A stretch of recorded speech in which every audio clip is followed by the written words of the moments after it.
Memento Mori Stories, a podcast that reminds us that we will die and that celebrates the deeply personal and sometimes whimsical ways we create to remember death and cherish life. How we bridge the gap, the sometimes deep, painful, and soul-searching gap between life and death. How we remember those we have loved, the things we keep, the phrases we use, the foods we prepare, the places we hold dear. This is your invitation to listen generously to one such story. A Memento Mori story.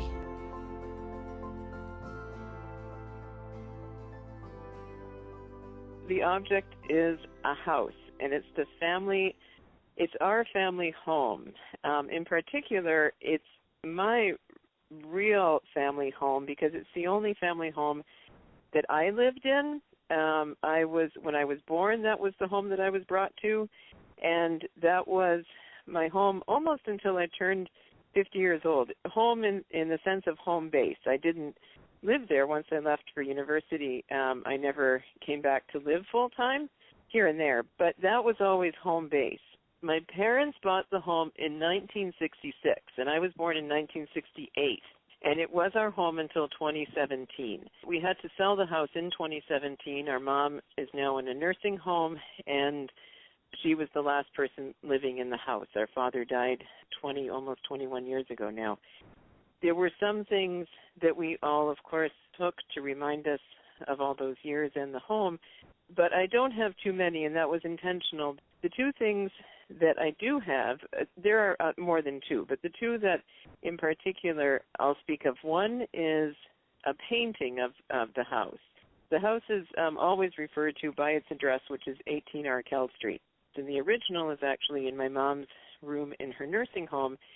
And the other thing that I have is a piano key. In the dining room of the house, there was a spot that seemed to be made for a piano. As we were cleaning out the house, we had to, of course, remove the piano. And these days, you can't give an upright piano away. So unfortunately, it was hauled away to be taken to the dump. But before doing that, I took some of the tops of the piano keys off. I'm sure they weren't ivory. This was not as expensive. And made fridge magnets out of them with a little stencil of an upright piano, exactly the type that it was, with the address of our house, 18 Arkell St, and the years that our family inhabited that house, which was from, as I said, 1966 to 2017. But the reason I wanted to talk about the house is the incredible significance of the structure itself to me, which I didn't appreciate or didn't understand so much until now that it doesn't belong to our family. What really strikes me now that we're not in that house is the actual structure and how familiar every nook and cranny of that house is, and that it's no longer physically available to me. It's been just really emotional to think that is no longer in my life. So I'm Lithuanian, and there's a lot of Lithuanian songs that sing about one's birthplace, your gimtinė. The word gimtinė literally means your birthplace. There's also another word which refers to a significant place in one's history, and the word for that is tėviškė, which is literally the home of your parents or the home of your forefathers. In my own life, tėviškė often would refer to Lithuania because that's where all of my relatives come from. I'm the first generation born outside of Lithuania. So the home of our forefathers, in a sense, is Lithuania. That's the tėviškė. But very clearly, 18 Arkell St is my gimtinė, my birthplace. It's only now that I realize the real emotional significance of what it means and why people write songs and sing songs about your gimtinė, about your birthplace. And And I'm just realizing now, and I'm getting a little bit choked up talking about it, is the real significance of what that means, that this was your birthplace. There's a song which is often sung as a lullaby in Lithuanian, which goes like this. O atsimeni nameli tą gimtinį savo.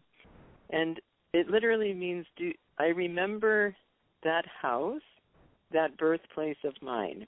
And it goes on to conjure up memories of a mother singing to her child and in the house.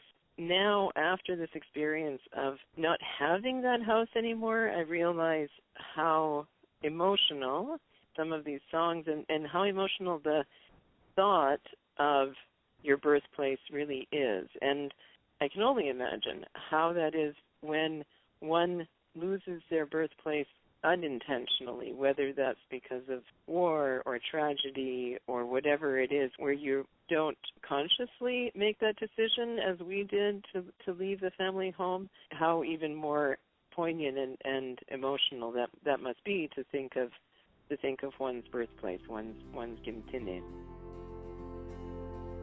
Thanks for listening. Compassion and listening are so valuable in bringing healing to our lives after loss. So, how about you? Do you have a story about something that reminds you of a special someone, a beloved pet, an event, or a place that brings comfort? Please contact Memento Mori Stories through this podcast or our Facebook or Instagram pages. I would love to hear from you.